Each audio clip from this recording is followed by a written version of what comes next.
Hi everyone, আসসালামু আলাইকুম। আশা করছি আপনারা সবাই অনেক ভালো আছেন। আমরাও সবাই আলহামদুলিল্লাহ ভালো আছি। আজকে আমি আপনাদের সাথে শেয়ার করছি ১ কেজি মেজবান মাংসর রেসিপি। ডেলিভারির জন্য আমি যেভাবে রান্না করে থাকি, আজকে আমি আপনাদের সাথে সেই রেসিপিটা শেয়ার করছি। আর আমাদের চট্টগ্রামে এই মেজবান মাংসটা অনেক বেশি ঐতিহ্যবাহী। আর ওভাবে রান্না করা আসলে কোনোভাবে সম্ভব না, আমি যেটা ফিল করেছি। কারণ মেজবান মাংস যারা রান্না করে চট্টগ্রামের অথেন্টিক স্টাইলে যেটা রান্না হয় ওটা আসলে সিক্রেট থাকে। ওই রেসিপিটা সম্ভবত কারো পাওয়া কিংবা ওভাবে রান্না করা আমার কাছে মনে হয়েছে কোনোভাবেই সম্ভব না। এটা আসলে এতটাই সুস্বাদু কিংবা এতটাই স্ট্রং একটা ফ্লেভার থাকে, আপনি এক জায়গায় বসে কিন্তু অন্য জায়গায় এই ফ্লেভারটা পাবেন। সে সাথে আপনি যখন এই খাবারটা খাবেন, মেজবান মাংসটা খাবারের পরে যখন আপনি হাত ক্লিন করবেন, হাত থেকে কিন্তু খুবই সুন্দর একটা ফ্লেভার আসে। যারা আসলে অরিজিনাল মেজবান মাংসটা খেয়েছে তারা কিন্তু এটা ফিল করতে পারবে। তো যাই হোক, আজকে আমি আপনাদের সাথে আরও একটা কথা শেয়ার করছি। সেটা হচ্ছে, আপনারা সবাই জানেন ১ লক্ষ সাবস্ক্রাইব উপলক্ষে আমি একটা উইনারের গিভওয়ের আয়োজন করেছিলাম। আমি ৫ জনকে গিফট দেওয়ার কথা বলেছিলাম, ইলেকট্রিক বিটার। তো ইনশাল্লাহ আমি আলহামদুলিল্লাহ আমি ৪ জনকে পেয়েছি। ৪ জনকে আমি গিফটও দিয়ে দিয়েছি, তবে একজনকে আমি এখনও পাইনি। আমি কমিউনিটিতে একটা পোস্ট দিয়েছিলাম, যে বলেছিলাম যে আমার সাথে যোগাযোগ করার জন্য, সাদিয়া কানম আইডি থেকে।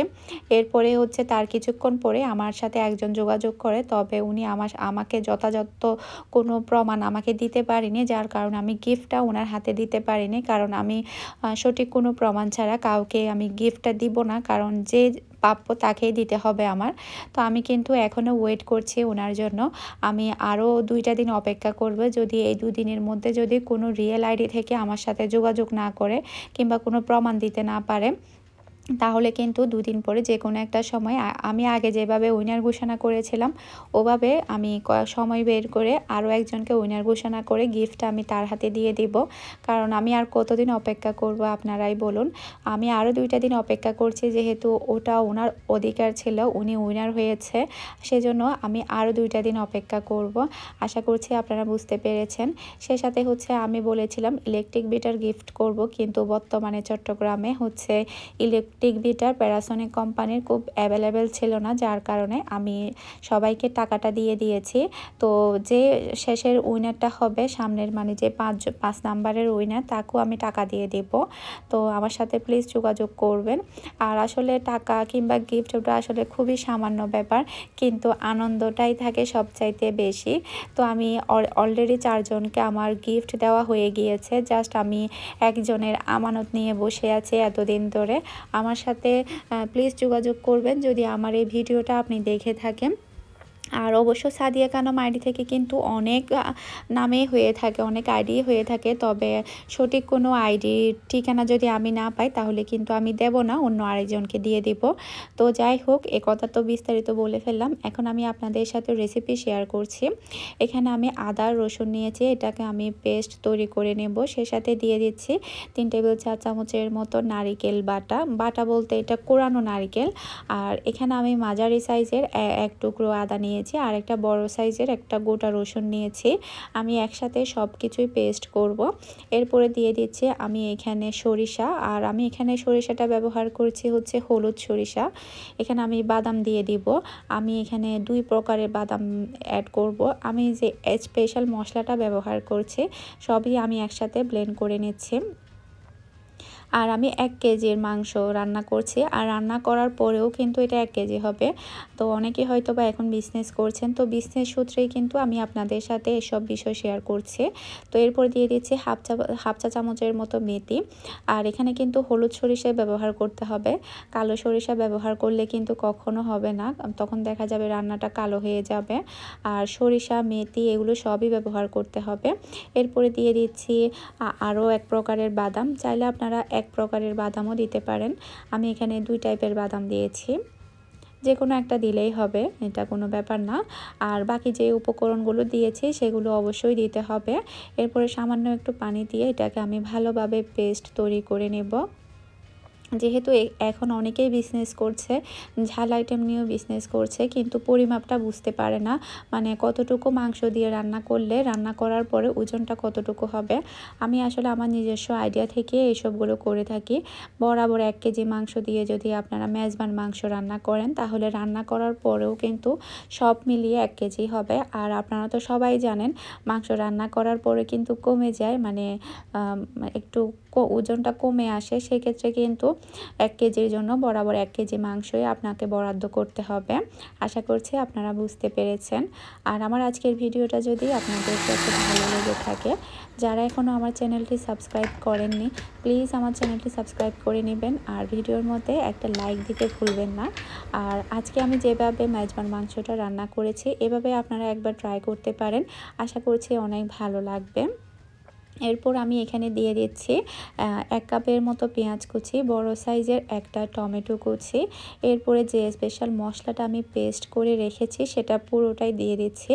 আর আজকে আমি যে মশলা ব্যবহার করছি সবই হচ্ছে 1 কেজি ওজনের।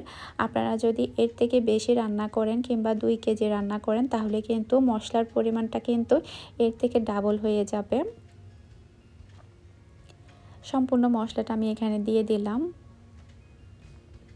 এখন আমি এর মধ্যে গোটা মশলা ব্যবহার করছি, দারচিনি, লং, এলাচ, গোলমরিচ।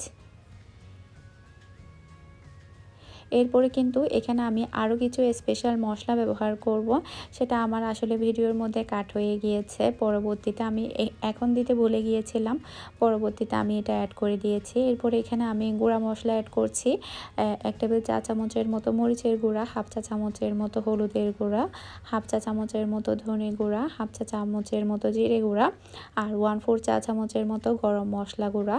আর এখানে আরও স্পেশাল মশলার মধ্যে আপনারা দিবেন হচ্ছে জয়ত্রী, জয়ফল, কালো এলাচ, সেগুলো কিন্তু অবশ্যই দিতে হবে। আপনারা চাইলে সেই মশলাগুলো পাউডার করেও দিতে পারেন, চাইলে আবার গোটাও দিতে পারেন, কোনো সমস্যা নেই। তারপরে স্বাদ মতো লবণ দিয়ে দিলাম। আর এই রান্নাটা কিন্তু সরিষার তেল দিয়ে রান্না করতে হবে। এখানে আমি সরিষার তেল দিয়ে দিলাম। এরপর এটাকে আমি হাত দিয়ে খুব ভালোভাবে মাখিয়ে নিব। আর আপনারা চাইলে এই মাংসটা হাতে মাখিয়ে 2 ঘন্টা মতো ম্যারিনেট করে রেখে দিতে পারেন, যদি আপনাদের হাতের কাছে সময় থাকে। যদি খুব বেশি সময় না থাকে, তাহলে এইভাবে হাতে মাখিয়ে সাথে সাথেও রান্না করে নিতে পারবেন। দুভাবেই করা যাবে। তো এটাকে আমি ভালোভাবে মাখিয়ে নিচ্ছি।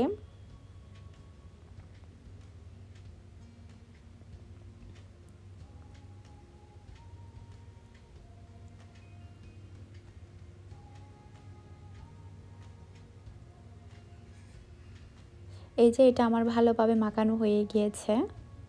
তারপরে আমি এটা চুলার মধ্যে বসিয়ে দিব।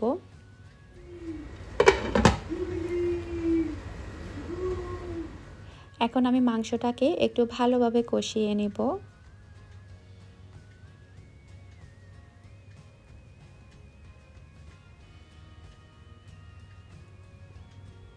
আর দেখা যায় কি মেজবান মাংস অরিজিনাল যে রেসিপিটা, সেটা বোধহয় মানে আমার কাছে মনে হয়েছে যেটা আর কি বাবুর্চিরা হয়তো বা কারোর সাথে শেয়ার করে না। আমাদের চট্টগ্রামে যারা মেজবান মাংসটা রান্না করে, মানে ওটার কালার, টেস্ট কিংবা ফ্লেভারই থাকে অন্যরকম।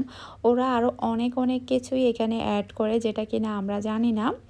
এরপরে আমি ফাঁকে অরেঞ্জ কেকটা তৈরি করে নিচ্ছি। আর এই অর্ডারটা আমাকে করেছে আমার ভিউয়ার্স আপু, ওনার হাজব্যান্ডের জন্য। বাংলাদেশ থেকেই অর্ডারটা করেছে আমাকে। উনি অর্ডার করেছে 1 কেজি মেজবান মাংস, একটা অরেঞ্জ প্লেন কেক, এরপরে হচ্ছে হাফ কেজি মিষ্টি দই। বলেছে যে আপু মানে ঝাল খাবার খাওয়ার পরে একটু মিষ্টি আইটেম খাবে, সেই কারণে উনি মিষ্টি দই অর্ডার করেছে হাজব্যান্ডের জন্য। তো এদিকে আমার মাংসটা খুব ভালোভাবে কষানো হয়ে গিয়েছে। আর আপনারা চেষ্টা করবেন মাংসটা ফ্রেশ মাংস দিয়ে রান্না করার জন্য, এতে করে দেখা যাবে মাংসটা খেতে বেশি ভালো লাগবে। আর মাংসর সাইজটা একটু বড় রাখতে চেষ্টা করবেন, কারণ মেজবান মাংসর সাইজগুলো কিন্তু একটু বড়ই হয়। আর কলিজা, ফেসুয়া, গুদ্দা এই টাইপের মাংস নেওয়ার চেষ্টা করবেন। আজকে আমার মাংসের মধ্যে কিন্তু এগুলো ছিল না, জাস্ট মাংসই ছিল আর একদম ফ্রেশ ছিল। তবে মেজবান মাংস কিন্তু সব মিশালি দিয়েই কিন্তু রান্না করে। এরপরে আমি স্বাদ মতো পানি দিয়ে দিলাম মাংসটা ভালোভাবে সেদ্ধ হওয়ার জন্য। এরপর ঢাকনা দিয়ে ঢেকে রাখবো মাংসটা সেদ্ধ হওয়া অবধি।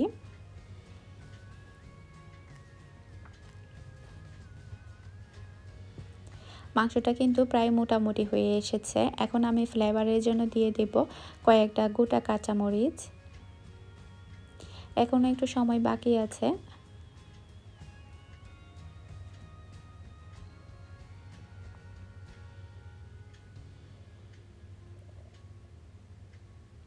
কয়েকটা কাঁচামরিচ দিয়ে দিলাম।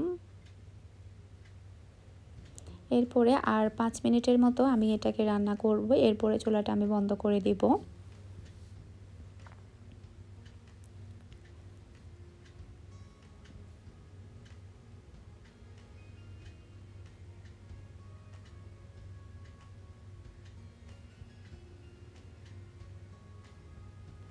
আর এদিকে অরেঞ্জ কেকটা হয়ে গিয়েছে। আর অরেঞ্জ কেকটা কিন্তু আমার খুবই ফেভারিট একটা কেক।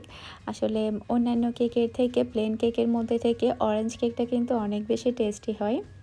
তো এটা আমি মোল্ড থেকে ছাড়িয়ে নিচ্ছি।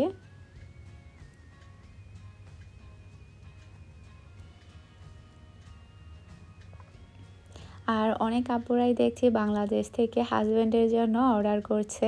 এই জিনিসটা কিন্তু বেশ ভালো লাগছে যে হাজব্যান্ডের প্রতি কতটা ভালোবাসা আছে। এদিক দিয়ে একটু আসলে কাটা হয়নি, যে এদিক দিয়ে লেগে গিয়েছে, ছুরি দিয়ে হয়তো বা আমার ভালোভাবে উঠানো হয়নি। ইস, কেকটা কেটে গেল। এখন আমি এটাকে পিস পিস করে কেটে নেব। আর এই অরেঞ্জ কেকের রেসিপি কিন্তু অলরেডি আমার চ্যানেলে আছে, প্লিজ আপনারা চেক করে নেবেন। আমি লিঙ্কটা ডেসক্রিপশন বক্সে দিয়ে দেব। দুইটা একসাথেই আমি তৈরি করেছিলাম। আপনারা সেই রেসিপিটা ফলো করে এই অরেঞ্জ কেকটা তৈরি করতে পারবেন।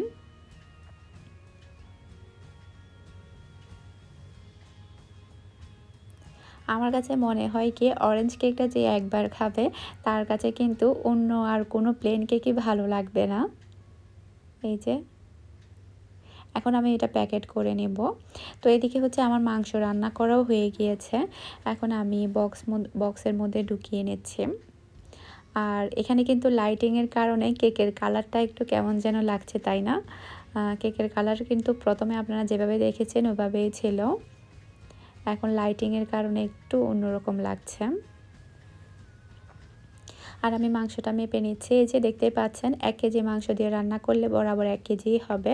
তবে আপনারা যদি কষা মাংস তারপরে হচ্ছে কালাবোনা রান্না করেন, 1 কেজি মানে 1 কেজির যদি অর্ডার থাকে তাহলে কিন্তু আপনাকে 1.5 কেজি মাংস নিতে হবে। 1.5 কেজি মাংস দিয়ে যদি আপনারা কালাবোনা করেন, তারপর হচ্ছে কষা মাংস করেন, তাহলে রান্না করার পরে জাস্ট 1 কেজিই হয়, এর চেয়ে বেশি কিন্তু হয় না। এগুলো আসলে আমি আইডিয়ার উপরে তৈরি করে থাকি, দেখা যায় যে আলহামদুলিল্লাহ বরাবরই থাকে। এই যে এটা আমার বরাবর 1 কেজি হয়ে গিয়েছে। তো রেসিপিটা আপনাদের কাছে কেমন লেগেছে সেটা আমাকে অবশ্যই কমেন্ট করে জানাবেন, আর বাসায় ট্রাই করবেন আপনারা। আর এদিকে মিষ্টি দইটাও আমি বের করে নিয়ে এসেছি। আর এটা ডেলিভারি করতে যাবে আমার হাজব্যান্ড। এটা ছিল হচ্ছে রাতের খাবার, সে কারণে আমি বিকেলবেলায় তৈরি করেছি। কেকটা একটু মেপে নিলাম,